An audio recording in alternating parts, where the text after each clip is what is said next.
Good afternoon. Welcome everybody to the 51st annual Raymond James Gasparilla Festival of the Arts. I'm John Shuffle. I am the president of the board of directors. And today I'm very honored to be interviewing an artist that is very dear to me. I met Cali Hobgood 3 years ago, my co-chair here, and discovered that she lives in the city that I went to college in Urbana, Illinois. And we connected and have become friends. And I am a proud collector of several of Cali's pieces, and I've given them as gifts. And so, Cali, could you please introduce yourself, and then we're going to play a demonstration that you've prepared. Hey, John. Hello, everyone. Thank you for coming to the Gasparilla first ever virtual show. I'm Cali Hobgood. I live, as John said, in Urbana, Illinois, right on the edge of the campus of the University of Illinois. And I make hand-colored black and white photographs with traditional darkroom film and oil painting techniques. And I love Tampa. Well, thank you. So I think now we're going to play your demonstration. All right, let's go. Now, and I'm going to say your demonstration is only part of what you do. So we're going to talk about the other part that you do after your demonstration. Good.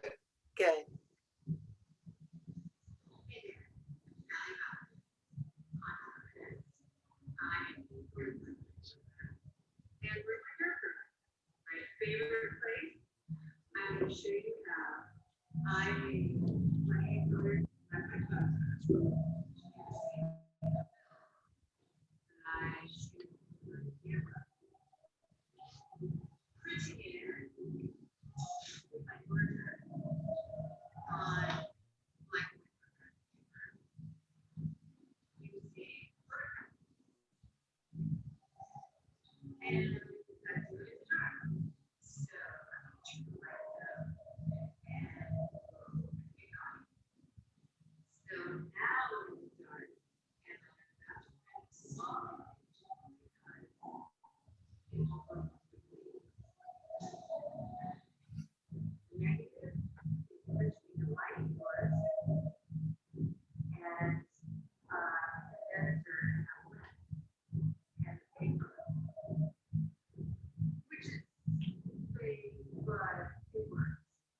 Very old school, but this is the traditional way to make black and white.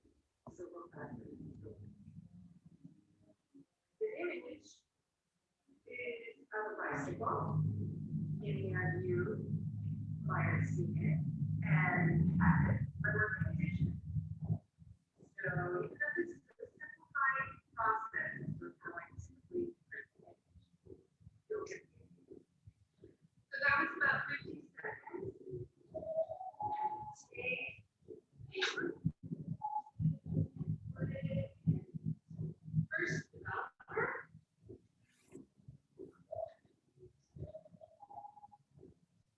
I'm not sure which is here. But if I'm able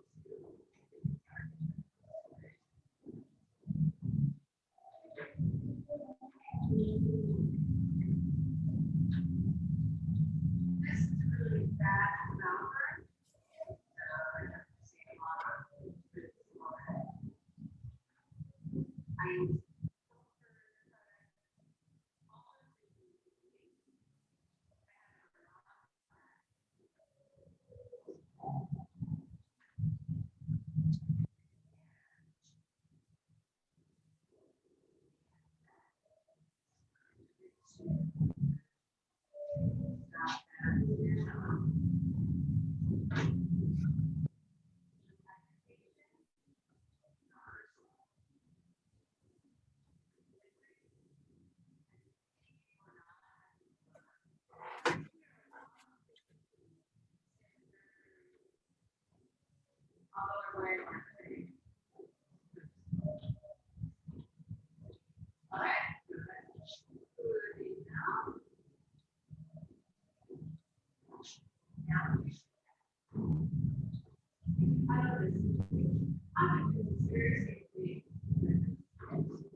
So, Callie, that video cracks me up. I know, I've heard, So much of it's in the dark. I've always And wanted you to, were saying the other day that it was a little challenging to film that video because it is a dark room. I can never show people what the darkroom looks like while really doing the work of the darkroom. I'm so genuine, I can't fake it. You know how on TV or movies, there'll be people in the dark room, and I always hate that because that's not the way it really is. It's really dark, but now you know a little, maybe. And normally it is a much longer process. The large images, like the images behind me, are mural printing, where if you saw the little golden light, that the enlarger head will be up at the ceiling, flush with the ceiling, and my mural paper will be on the ground. And it can take forever, 15 minutes, 20 minutes, 30 minutes to expose paper. I thought that would be a little dull for a demo video. Anyway, but you get the idea. And so many of us had a black and white photo class at some point in junior high or high school. And, you know, everyone always says, oh, I wish I could still do that. So I feel like you and I are kismet in many ways, and we'll get into that. But so I also can't fake it. So I will say that I have a camera up here and a screen down here. So the audience, if you keep seeing me looking down, is because I want to see Callie speaking, but I need to speak into the camera. So we'll just have to work with it.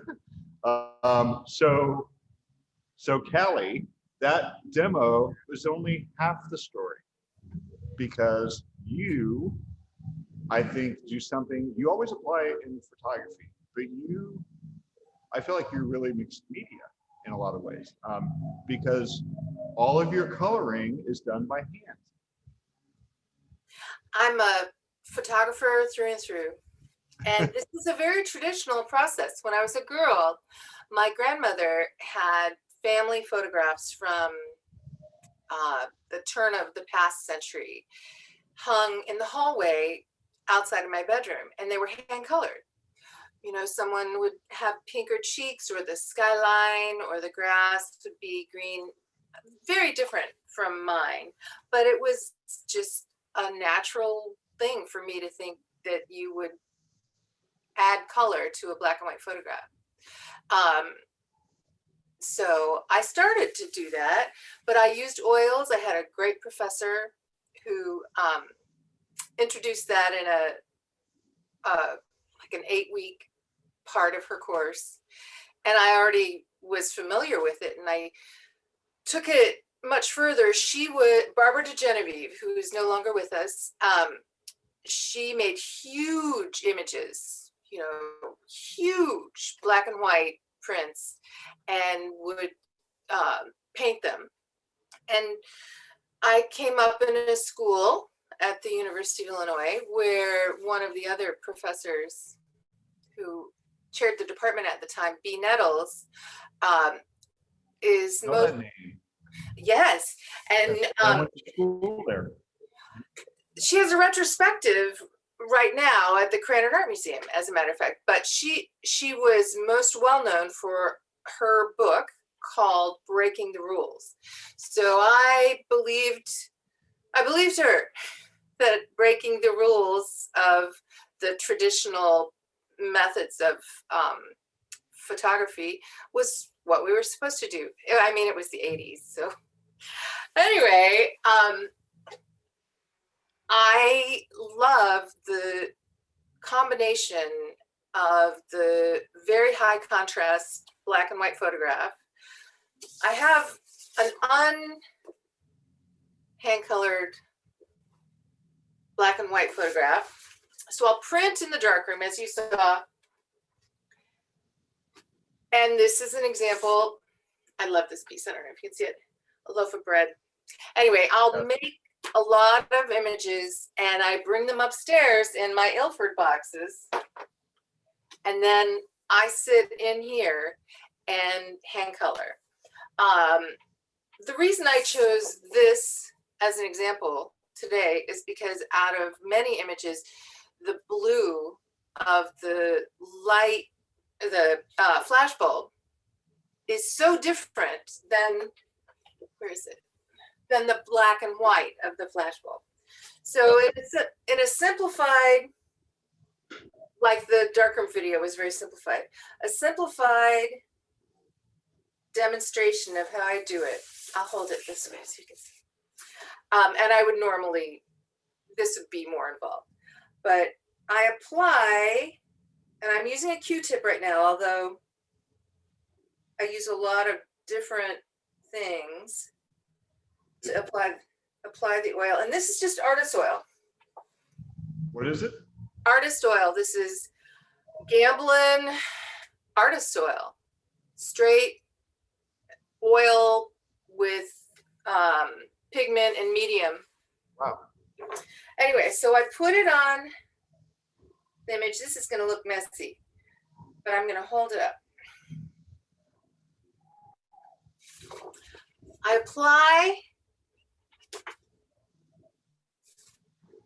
oil, and as you can see on the pieces that you have, where I've done a more all over dense covering with the life preserver, for instance, which looks great on the Lights on Tampa Theater marquee right now. Yes. That was so cool. Those who aren't aware, we had the great opportunity of doing a takeover of the marquee for the Tampa Theater, which is reopening this week. So we have a takeover this weekend, and we invited our artists to create art. And I was shocked that Cali was one of the artists that said, I'll do something, because I know that Cali's not very tech savvy. So I think her son helped her out. But you know what he did when I showed him the specs for the LED panels? He said, Did you say you're Mom, crazy? he said, Mom, this is your area of expertise. And then he went on a getaway trip with his girlfriend. So I had to figure it out myself. Anyways, You did that yourself? I'm impressed. I did it myself. Jill at Tampa Theater gave me very specific instructions, and I laid it out, and I was surprised at how I understood it. But as I told you, the whole LED thing has been an interest of mine for a long time. So do you see? I don't know if you can see. I can see, yes. Okay. That is so blue, and it's flat. There's no detail. So as we discussed on our practice session the other day, I have a whole room that is a Cali room, nothing but Cali pieces in it.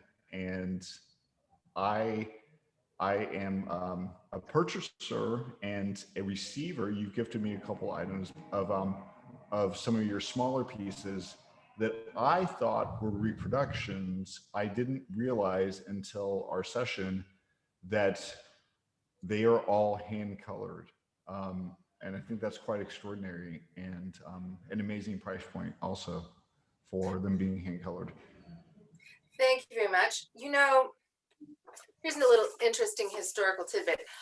And this is not the historical tidbit. I'm not that old. I use a lot of Q-tips to clean up, and I use a little saliva. So my DNA is all over everything. Which used to be okay, but now, I mean, really, I think, I hope people don't. That seems perfect, considering that the room that is the Cali room is my bathroom. So, of course, I have your toilet paper image. Isn't that a great image? I mean, That was isn't a that just great? necessity this past year. This year has been quite the year, hasn't it? This year has been quite the year. The last show I did was Gasparilla. And after that, I went down to, I spent a week in the area afterwards, and then I went down to the Keys, and some other artists joined me. We were camping. I do that. That's a different story. You got And your canoes. every Or water kayaks. sport, kayak and paddleboard. Yeah. And we found out, I knew before I even came to Gasparilla. I was afraid because they had let us know things about the university's plan in case it was a thing. And it's right across the street from me. So I had it in the back of my mind. We went down to the Keys, and then everything got canceled. And at that point, it was hard to really absorb, but we all managed to get home safely. And I mean, I was kayaking down a key. It was a beautiful evening. And you know how the white sand and the flow along the keys with the tide, it's just perfect. So I was leaving the next day. I was kayaking, floating. I had a beer. I couldn't have been happier. And behind me, I hear, excuse me. And it was a state trooper on the shore evacuating the state park, saying, you need to, we're closing everything. Anyway, so that was the most dramatic, and the rest of the year has been a series of disappointments and fear, but great connection with people who are trying to make it better, even if it's been really rough. Yeah, I know some artists had a bit of creative block, or just didn't feel, it wasn't even really a block. I think it just, there's been a collective sadness that I think everybody's been feeling, and that caused them to take a pause from creating art. Do you have any sort of pause or reaction like that? I have suffered from a lot of well, you could say suffered's a terrible word. I hate to be negative. I have spent a lot of time doing not much when I am typically extraordinarily busy, and the creative process feeds on itself. And then when people see your work and see your new pieces, and you see them looking at your work, that feeds it even more, and it becomes a vacuum. Without that, it's hard to press forward if we don't see what people see that we're doing. And that has been a really hard part. Also, the fear of paying your bills. I mean, what an extraordinarily free and beautiful lifestyle I have had for so many years. And to face the reality of that being completely put on hold, and did make it hard for me to get excited about making new pieces. To what end, you know, I would think. But I gardened, I worked on my inner peace.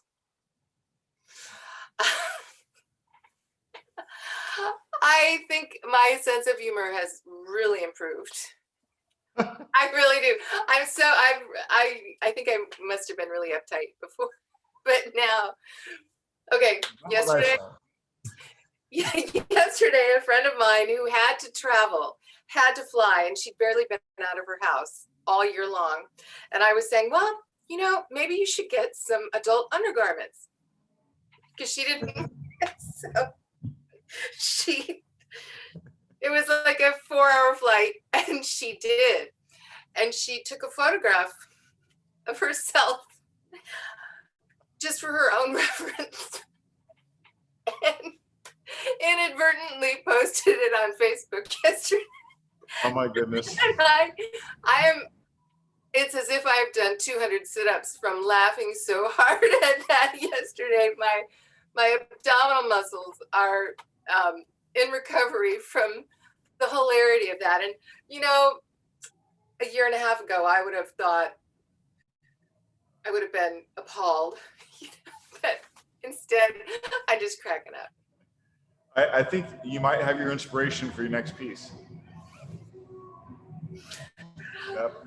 Yeah. So, speaking of, I'm going to pull up your Eventany site and let you talk about your work. But first, I want to congratulate you on, you are yet again an award winner. You won a merit award last night for the Life Preserver. If we can click on that.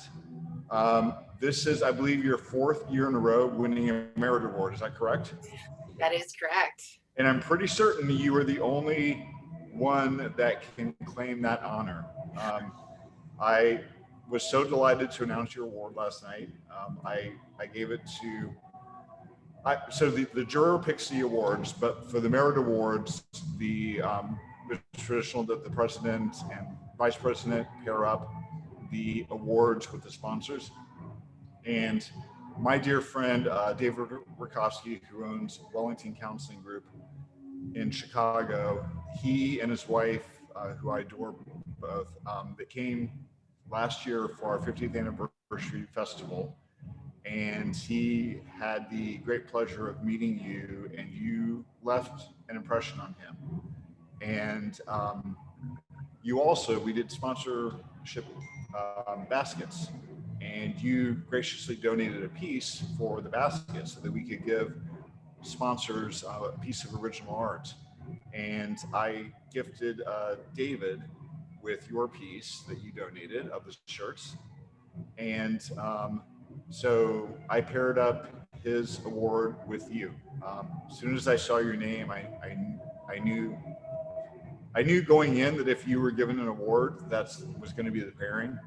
I also am proud that last year, my sister and I gave our award to you. So keeping it in the family. So would you like to talk about the Life Preserver or any of the other pieces? Well, we can talk about the Life Preserver and anything else. I want to really thank you and Gasparilla for your continued support of me and my creative endeavors. It's always great to be recognized for what is truly my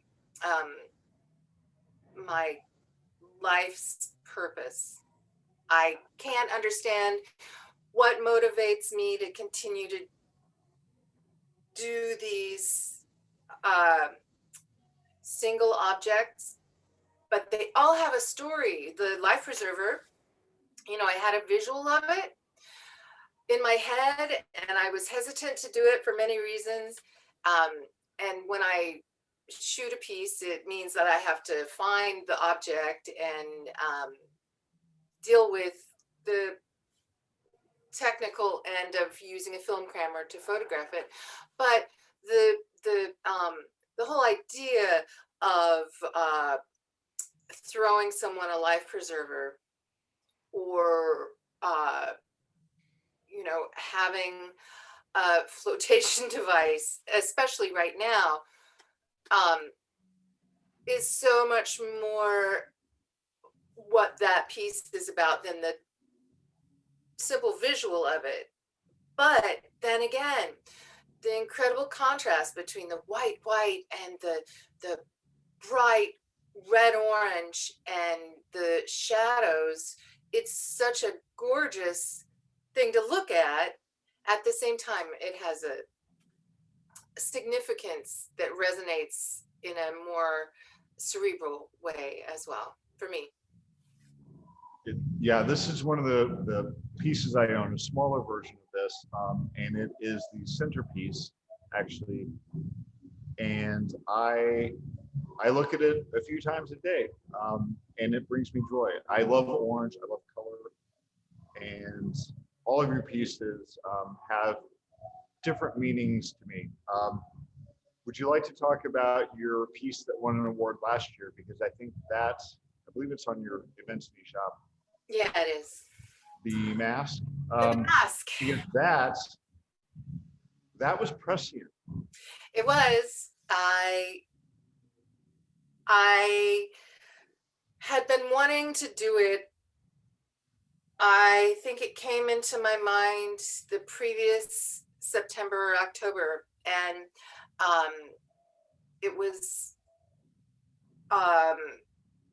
I love paper. I love the way paper and fabric photograph and then print in my style. And you know, I look at things like face masks, nitrile gloves, seat belts, bicycle helmets. I love all that kind of thing.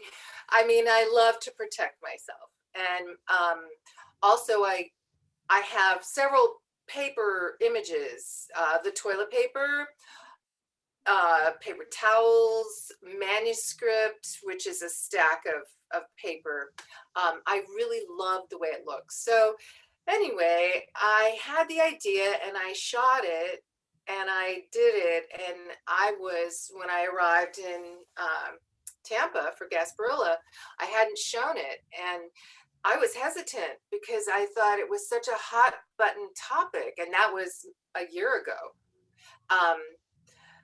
But visually, once again, the solitary object, the shadow, the distinction between the color and the negative space behind it, it's really gorgeous. And how I knew that was significant will always be a mystery. But now,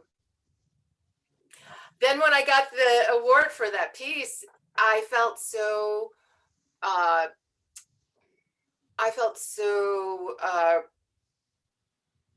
reassured that yes, when I'm moving in these directions that I can't even explain to myself, I should just continue to move that way. Yeah, it's been a great honor to be able to walk with the juror. The last 3 years that we've had life festivals, and I'm able to see, observe how the juror reacts to pieces in the booth. And he was really taken by the mask. And he actually saw a smaller version at first, and you pointed him to a larger one, and he ended up selecting that. That's definitely a memory that sticks with me from last year. So we missed that this year with the jurying being done online or virtually. So would you like to talk about your most recent piece? Because I think that mask leads into it. Do you mean the syringe? I do. Well, and I know you talked the other day that you only want to make a few of these and then you want it to go away. Yes. But once again, like every other piece, it comes into my head, into my mind. It's like there's a place in my brain that is like a movie projection screen, or in my case, a slide projection screen. So it just is there.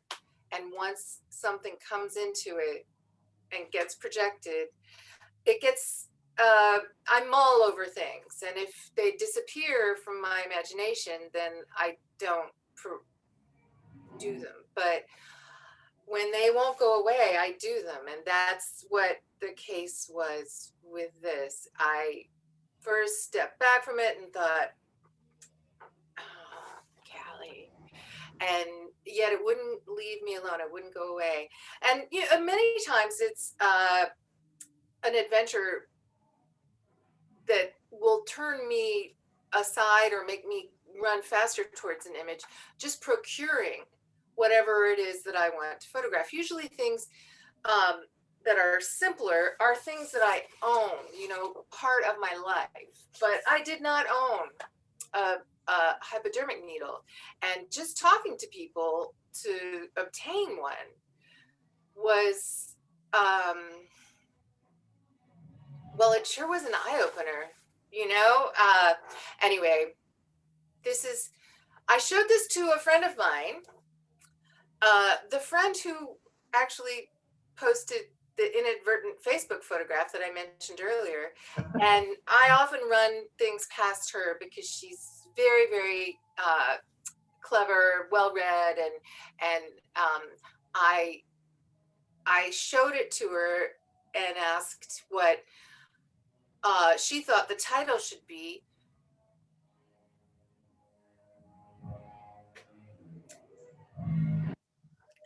And help me out here, John. I'm such a crier sometimes. Me too. She said she thought the title should be Hope.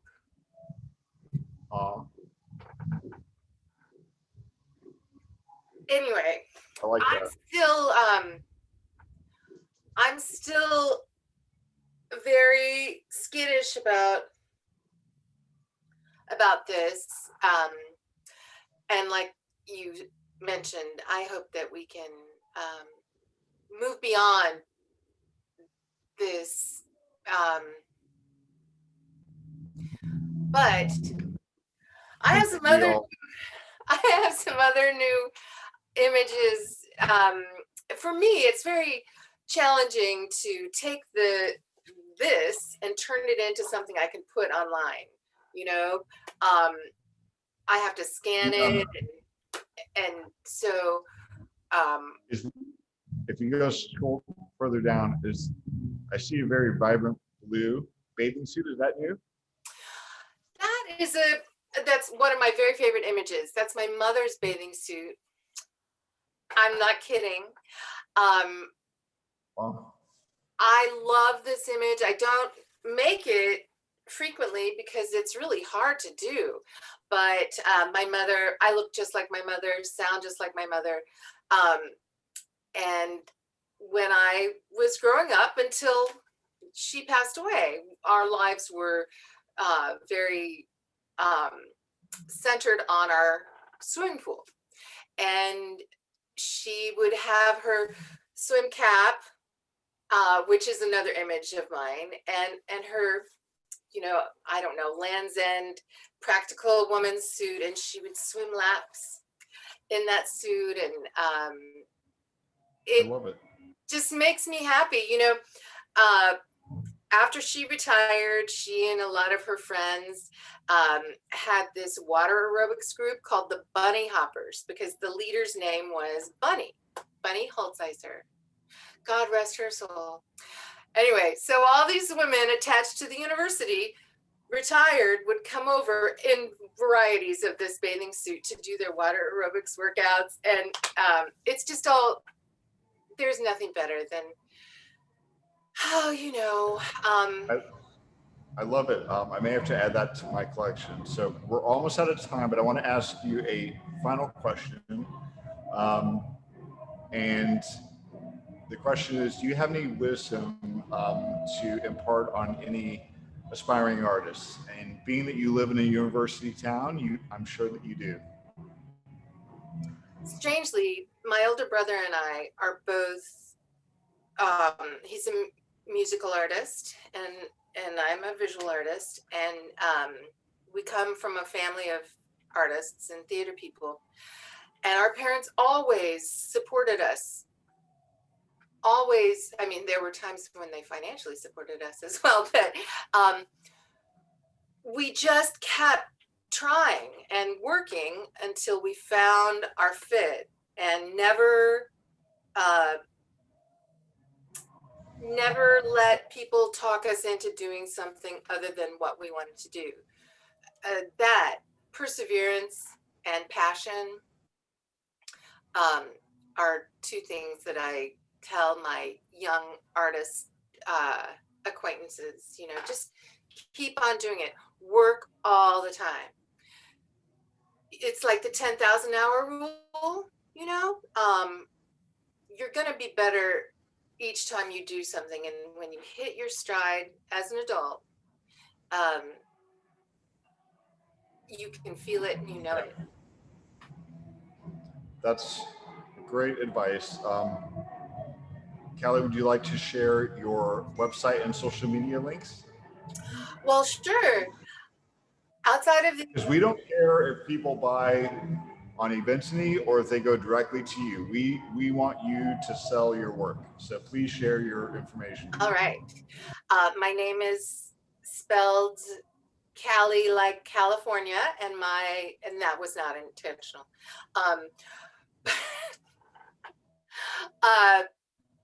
My website is photographsbycali.com.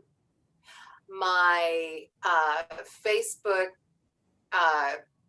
business page is Photographs by Cali. My Instagram handle, or other than the fact that I recently have been #NotABoomer, because I figured out how to do the marquee. Not a boomer. I can do this.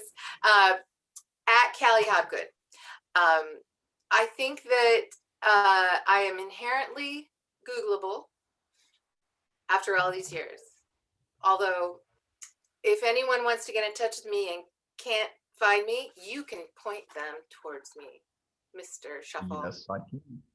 So, well, thank you, Callie. I encourage everybody to check out either her website or check her out on Eventsny. You can go to GasparillaArts.com and click into our online festival, and you can search for Callie or go to the photography section and you'll find her there.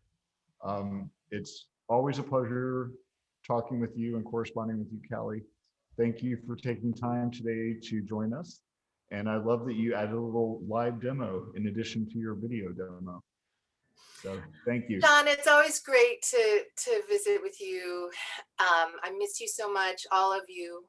And I look forward to doing all of this in person next year. Me too. Thanks for everything you're doing for the arts. Thank you. I hope you have a successful show. Thank you. I already have, I do believe. Yes, you have. All right. Thank you.